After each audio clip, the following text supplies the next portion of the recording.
అందరికీ నమస్కారం. ఆహారంలో భక్తి ప్రవేశిస్తే ప్రసాదమవుతుంది.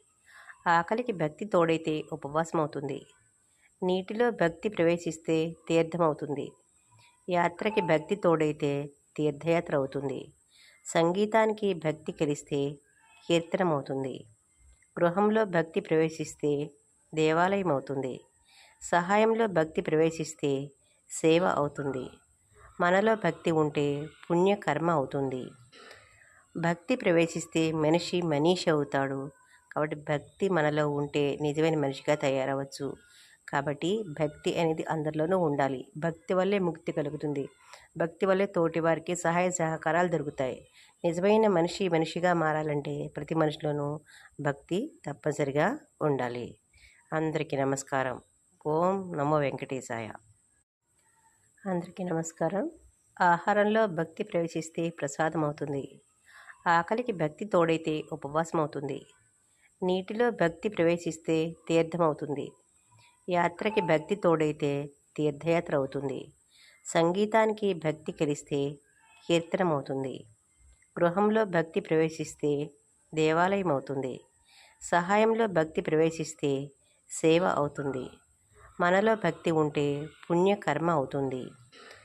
భక్తి ప్రవేశిస్తే మనిషి మనీషి అవుతాడు. కాబట్టి భక్తి మనలో ఉంటే నిజమైన మనిషిగా తయారవచ్చు. కాబట్టి భక్తి అనేది అందరిలోనూ ఉండాలి. భక్తి వల్లే ముక్తి కలుగుతుంది. భక్తి వల్లే తోటి వారికి సహాయ సహకారాలు దొరుకుతాయి. నిజమైన మనిషి మనిషిగా మారాలంటే ప్రతి మనిషిలోనూ భక్తి తప్పనిసరిగా ఉండాలి. అందరికీ నమస్కారం. ఓం నమో వెంకటేశాయ. అందరికీ నమస్కారం. ఆహారంలో భక్తి ప్రవేశిస్తే ప్రసాదమవుతుంది. ఆకలికి భక్తి తోడైతే ఉపవాసమవుతుంది. నీటిలో భక్తి ప్రవేశిస్తే తీర్థమవుతుంది. యాత్రకి భక్తి తోడైతే తీర్థయాత్ర అవుతుంది.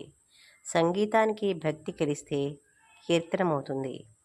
గృహంలో భక్తి ప్రవేశిస్తే దేవాలయం అవుతుంది. సహాయంలో భక్తి ప్రవేశిస్తే సేవ అవుతుంది. మనలో భక్తి ఉంటే పుణ్యకర్మ అవుతుంది. భక్తి ప్రవేశిస్తే మనిషి మనీషి అవుతాడు. కాబట్టి భక్తి మనలో ఉంటే నిజమైన మనిషిగా తయారవచ్చు. కాబట్టి భక్తి అనేది అందరిలోనూ ఉండాలి. భక్తి వల్లే ముక్తి కలుగుతుంది. భక్తి వల్లే తోటి వారికి సహాయ సహకారాలు దొరుకుతాయి. నిజమైన మనిషి మనిషిగా మారాలంటే ప్రతి మనిషిలోనూ భక్తి తప్పనిసరిగా ఉండాలి. అందరికీ నమస్కారం. ఓం నమో వెంకటేశాయ.